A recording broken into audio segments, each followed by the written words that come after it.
आज हम लोग सॉल्व करेंगे 9th क्लास के चैप्टर लाइन्स एंड एंगल्स की एक्सरसाइज 6.3 से question number 1 and question number 2। पहले आ जाते हैं हम लोग क्वेश्चन नंबर 1 पर। तो इसमें दिया है हम लोगों को in figure sides QP and RQ of triangle PQR are produce 2 points S and T respectively. If angle SPR equal to 135 degree and angle PQT equal to 110 degree, then find the value of angle PRQ। ठीक है, तो question में क्या दिया है हम लोगों को?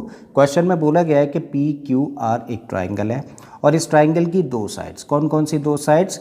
QP और RQ। इन दो साइड्स को प्रोड्यूस किया गया है। देखिए QP साइड को प्रोड्यूस किया गया है कहाँ तक? पॉइंट S तक, जबकि RQ साइड को प्रोड्यूस किया गया है किस पॉइंट तक? T पॉइंट तक। फिर बोला है अगर एंगल SPR यानी कि ये वाला जो एंगल है जो ब्लैक कलर से हम लोगों ने शो किया है, इसकी वैल्यू अगर 135 डिग्री है, वही एंगल PQT यानी कि ये वाला एंगल जो पिंक कलर से शो किया है, इसकी वैल्यू अगर 110 डिग्री है, तो फिर इस एंगल की वैल्यू निकाली यानी कि एंगल PRQ। ठीक है, तो हमें इस एंगल की वैल्यू फाइंड करनी है, राइट। तो चलिए क्वेश्चन स्टार्ट करते हैं और स्टार्ट कर रहे हैं हम लोग इस एंगल से। हम लोग देख रहे हैं कि ये एंगल और ये एंगल, क्या इन दो एंगल्स में कोई रिलेशन है? यस, दोनों एक स्ट्रेट लाइन के ऊपर फॉर्म हो रहे हैं। ठीक है, तो ये कैसे है? लीनियर पेयर में है। और इन दो एंगल्स की अगर हम लोग बात करें तो इन दोनों एंगल्स का सम कितना होना चाहिए? 180 डिग्री, लीनियर पेयर में है। ठीक है, चलिए इसको आसानी के लिए एंगल 1 कह देते हैं। तो अब हम लोग क्या लिख सकते हैं? फिगर से देखें तो एंगल 1 प्लस एंगल PQT, इन दोनों को प्लस करेंगे तो दोनों का सम कितना होना चाहिए? 180 डिग्री। और क्यों होना चाहिए? क्योंकि दोनों एंगल्स लीनियर पेयर में हैं, राइट।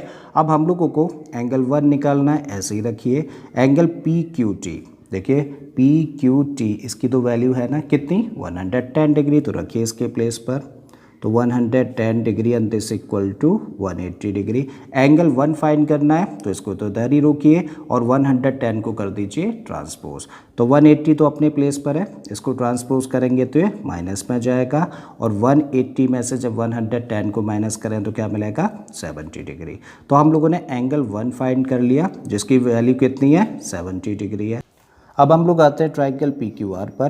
तो जब हम लोग इस ट्राइंगल पे आए तो हम लोग देख पा रहे हैं कि इस ट्राइंगल की QP साइड को S तक प्रोड्यूस किया गया है, मतलब ये हम लोगों की प्रोड्यूस साइड है। और ये जो एंगल बन रहा है वो प्रोड्यूस साइड और ट्राइंगल की दूसरी साइड के बीच का एंगल है। इसका मतलब ये अपने आप में कैसा एंगल हुआ? ये अपने आप में हुआ एक्सटीरियर एंगल।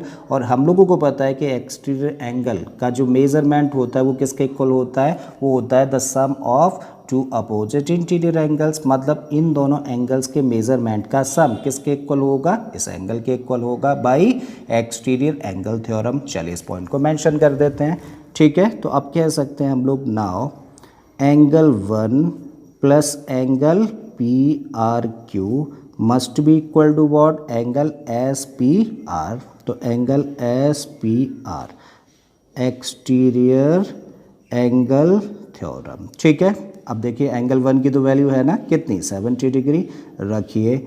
अब एंगल हम लोगों को PRQ फाइंड करना है तो इसको ऐसे ही रखिए और इसकी तो वैल्यू दे रखी है ना कितनी? 135 डिग्री। सो यहाँ पे लिखा हम लोगों ने 135। हमें ये एंगल फाइंड करना है तो 70 को कर दीजिए ट्रांसपोज। तो एंगल PRQ इक्वल टू 135 अपने प्लेस पर है, इसको ट्रांसपोज करेंगे तो ये माइनस में जाएगा।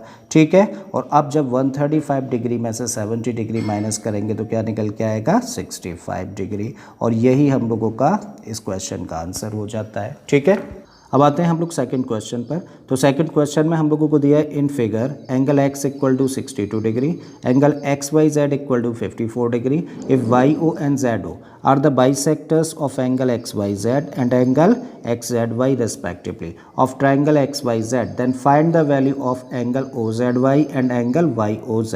तो क्वेश्चन में हम लोगों को यहाँ पर एक ट्राइंगल दे रखा है XYZ और इस ट्राइंगल में जो X एंगल है यानी कि ये वाला एंगल 62 डिग्री का दिया है, जबकि एंगल XYZ मतलब ये पूरा एंगल 54 डिग्री का है। फिर उसके बाद में बोला गया है कि YO बाइसेक्टर है, किस एंगल का बाइसेक्टर है, एंगल एक्स वाई जेड। देखिए इस पूरे एंगल का बाइसेक्टर बोला है कौन, वाई ओ, जबकि जेड ओ बाइसेक्टर है किसका, एंगल एक्स जेड वाई, मतलब इस पूरे एंगल का ये बाइसेक्टर है। तो फिर हम लोगों को दो एंगल्स की वैल्यूज़ फाइंड करनी है, कौन कौन से, पहला तो एंगल ओ जेड वाई, यानी कि जो ब्लैक कलर से हम लोगों ने शो किया है इस एंगल की वैल्यू निकालनी है। दूसरा एंगल वाई ओ जेड, यानी कि जो ब्लू कलर से हम लोगों ने एंगल शो कर रखा है इसकी वैल्यू निकालनी है। ठीक है, तो चलिए स्टार्ट करते हैं और इन दोनों एंगल्स की वैल्यूज़ फाइंड करते हैं। अब क्वेश्चन को स्टार्ट कर रहे हैं हम लोग इस बड़े ट्राइंगल से, आ जाते हैं इस ट्राइंगल में। So in triangle X Y Z, अब क्योंकि एक्स वाई जेड अपने आप में एक ट्राइंगल है, ठीक है, और अगर ये ट्राइंगल है तो एक ट्राइंगल के तीनों एंगल्स का सम कितना होता है, वो होता है 180। एंगल सम प्रॉपर्टी से लिख देते हैं इस बात को। तो angle x plus angle y plus angle z होना चाहिए किसके इक्वल, 180 के इक्वल, एंगल सम प्रॉपर्टी से। अब देखो x की तो वैल्यू दे रखी है ना हमें कितनी, 62 डिग्री रखिए भाई इसके प्लेस पर। एंगल y हम लोगों को पता है, देखिए y का मतलब ही कंप्लीट y, इसका वैल्यू दे रखी है 54, और एंगल z इस तरीके से हम लोग फाइंड कर सकते हैं। ठीक है, अब देखो 62 और 54 इन दोनों को प्लस करेंगे तो क्या मिलेगा, 116 degree plus angle z equal to 180। अब z फाइंड करना है हम लोगों को, तो इसको करते हैं ट्रांसपोज, तो एंगल z इक्वल टू 180 अपने प्लेस पर है और इसको ट्रांसपोज करेंगे तो ये माइनस में जाएगा। ठीक है, तो 180 में से जब 116 को हम लोग माइनस करेंगे तो क्या मिलेगा हम लोगों को, 64, मतलब एंगल z की वैल्यू निकल आती है 64। और एंगल z को ही हम लोग लिख सकते हैं क्या, देखो एंगल z का मतलब ये एंगल, और इसको नेम दिया जा सकता है एक्स जेड वाई, लिख दीजिए। सो दिस इम्प्लाइज कि एंगल एक्स जेड वाई कितने डिग्री का हुआ, 64 डिग्री का। बड़ा इंपॉर्टेंट पॉइंट है, तो चलिए पॉइंट नंबर 1 कंसिडर कर लेते हैं इसको। ठीक है, अब आ जाते हैं हम लोग इन दोनों बाइसेक्टर्स पर। अब क्योंकि वाई ओ और जेड ओ क्या है, इन दो एंगल्स के बाइसेक्टर्स हैं। ठीक है, पहले जरा बाइसेक्टर्स का कॉन्सेप्ट हम लोग समझ लेते हैं। सपोज करिए ये एक एंगल है ए बी सी, तो ए बी सी एक एंगल है और एक लाइन हम लोगों ने ड्रॉ करी, ये लाइन ड्रॉ करी, ठीक है, बी एम मान लेते हैं इसको, और ये बी एम क्या है, इस एंगल का बाइसेक्टर है।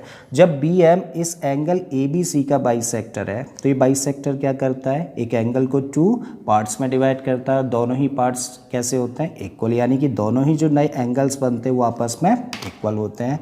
तो देखिए एक एंगल ये बना और एक एंगल बना ये, करेक्ट। अगर इसको हम लोग कह दें 1, ऊपर वाले एंगल को 1 कह दें, इसको कह दें 2, तो ये दोनों एंगल्स कैसे होंगे, इक्वल होंगे। मतलब हम लोग लिख सकते हैं angle 1 is equal to angle 2। और एक और बड़ा इंपॉर्टेंट पॉइंट है, जो दो नए एंगल्स बनते हैं वो आपस में तो इक्वल होते हैं, बट दोनों ही क्या होते हैं, पूरे का हाफ होते हैं। मतलब इसी चीज़ को हम लोग इक्वेट कर सकते हैं किसके साथ, 1/2 एंगल ए बी सी। इस तरीके से क्या सीखा हम लोगों ने कि जब हम लोग बाइसेक्टर ड्रॉ कर देते हैं तो बाइसेक्टर ड्रॉ करने पे जो हर एक एंगल बनता है, दो एंगल्स बनते हैं ना, तो दोनों ही एंगल्स क्या होते हैं, हाफ होते हैं इस पूरे एंगल का। राइट, इस पॉइंट को लेके हम लोग क्वेश्चन को आगे बढ़ाते हैं और लिखते हैं, सिंस ओ वाई या Y O and Z O are the angle bisectors of angle, कौन कौन से एंगल्स के बाइसेक्टर है, angle X Y Z, angle X Y Z and angle X Z Y respectively.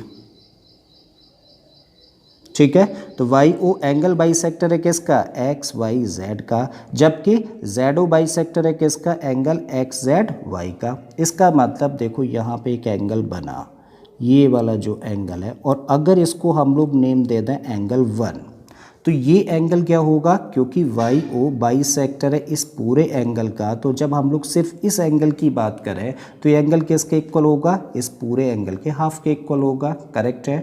और अगर हम लोग इस एंगल को नेम दे दें 2, जो ब्लैक कलर से ये ऑलरेडी शो कर रखा है, तो ये एंगल 2 किसके इक्वल होगा, ये इक्वल होगा इस पूरे एंगल के हाफ के इक्वल। ठीक है, अब ये भी हम लोगों ने सीखा। राइट, चलिए पॉइंट मेंशन कर देते हैं।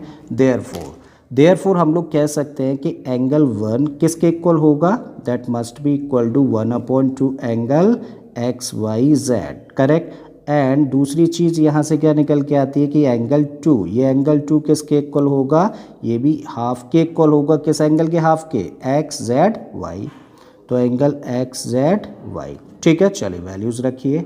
तो 1/2 एज इट इज़ रखा, और एक्स वाई जेड की तो वैल्यू है ना हम लोगों के पास में, एक्स वाई जेड। ठीक है, कितने डिग्री का है, 54 डिग्री का, ऐसा दिया भी है क्वेश्चन में हम लोगों को। सो 54 डिग्री, इसको करते हैं सिंप्लीफाई, 2 से जब 54 को कैंसिल करेंगे तो क्या मिलेगा, 27 डिग्री। बिल्कुल इसी तरीके से एंगल 2 यहाँ पे निकाल सकते हैं हम लोग, 1/2 एज इट इज़ रखा, एक्स जेड वाई की अभी भी हम लोगों ने वैल्यू निकाली है ना, कितनी, 64, इसको भी कैंसिल आउट कर दीजिए तो क्या मिला हम लोगों को, 32 डिग्री। करेक्ट है। अब देखिए हम लोगों ने एंगल 1 और एंगल 2 यही क्यों लिए, ये क्यों नहीं लिए, क्योंकि हम लोगों को जो वैल्यूज़ फाइंड करनी थी ना, वो इस एंगल की वैल्यू फाइंड करनी है या फिर इस एंगल की फाइंड करनी है, और ये दोनों ही एंगल्स इस ट्राइंगल का पार्ट है, मतलब हम लोगों को वही एंगल्स कंसीडर करने थे जो इस ट्राइंगल में आते हैं। बात समझ आती है। अब देखो हम लोगों के पास इस एंगल की वैल्यू है कितनी, 27 डिग्री, हम लोगों के पास इस एंगल की भी वैल्यू है कितनी, 32 डिग्री, और हमें वैल्यू अब सिर्फ किसकी फाइंड करनी है, इस एंगल की फाइंड करनी है, और ये तीनों ही एंगल्स इस ट्राइंगल का पार्ट है। करेक्ट है। और अगर ये तीनों ही एंगल्स इस ट्राइंगल में आते हैं और हमें इसकी वैल्यू निकालनी है तो हम लोग एंगल सम प्रॉपर्टी से निकाल सकते हैं। दो एंगल्स हम लोगों को दे रखे हैं, एक एंगल हम लोगों को फाइंड करना है, ठीक है ना। तो चलिए करते हैं एंगल सम प्रॉपर्टी से अब क्वेश्चन को आगे। नाउ इन ट्राइंगल, कौन से ट्राइंगल में आ जाते हैं, नाउ इन ट्राइंगल YOZ, तो इस ट्राइंगल के जो तीनों एंगल्स हैं उनका सम कितना होना चाहिए, 180 डिग्री होना चाहिए। देखिए पहला एंगल क्या है, एंगल 1, दूसरा एंगल क्या है, इसको लिख सकते हैं एंगल O, और तीसरा एंगल क्या है, एंगल 2। तो तीनों का सम होना चाहिए 180 डिग्री एंगल सम प्रॉपर्टी से। अब 1 की तो वैल्यू जानते हैं ना, एंगल 1 अब ये भी हम लोगों ने फाइंड किया कितने डिग्री का, 27 डिग्री, तो रखिए इसके प्लेस पर 27 डिग्री। एंगल O हम लोगों को फाइंड करना है और एंगल 2 ऑलरेडी फाइंड कर चुके हैं हम लोग कितने डिग्री का, 32 डिग्री का, तो इसके प्लेस पर रखा हम लोगों ने 32 degree and this equal to 180 degree. अब क्वेश्चन को आगे करें तो देखिए 27 डिग्री और 32 डिग्री, जब 27 और 32 को हम लोग प्लस करेंगे तो क्या मिलेगा हम लोगों को, तब मिलेगा हम लोगों को 59 डिग्री। प्लस में क्या है, एंगल O है and this equal to 180 degree. हमें एंगल O की वैल्यू निकालनी है तो क्या करें, इस 59 को कर दें ट्रांसपोज, तो एंगल O इक्वल टू 180 अपने प्लेस पर है, और जब इसको ट्रांसपोज करेंगे तो ये माइनस में जाएगा, ठीक है भाई। तो एंगल O इक्वल टू 180 में से 59 माइनस कर दीजिए तो क्या मिलेगा, 121 डिग्री। और इस एंगल O को ही क्या लिख सकते हैं हम लोग, angle YOZ and this equal to 121 degree, और ये हो जाता है हम लोगों का आंसर, ठीक है। और हम लोगों को किसकी वैल्यू फाइंड करनी थी, इस एंगल की ना, और इस एंगल 2 की वैल्यू कितनी है, 32, और इस 2 को ही क्या लिख सकते हैं हम लोग, एंगल OZY लिख सकते हैं। तो एक आंसर हुआ हम लोगों का ये, दूसरा आंसर हो जाता है ये, ठीक है। तो आई होप कि दोनों ही क्वेश्चंस आप लोगों को बड़े अच्छे से समझ आ गए होंगे। अगर ऐसा है तो प्लीज़ वीडियो को लाइक कर दें, चैनल को सब्सक्राइब कर लें, और बाकी के क्वेश्चंस के लिए आप चले जाइए प्लेलिस्ट में, इस तरीके के बहुत सारे क्वेश्चंस मैंने ऑलरेडी अपलोड किए हैं। मैं फिर से आता हूँ एक नए क्वेश्चन, एक नए कॉन्सेप्ट के साथ में। Till then keep learning and thank you for watching this video.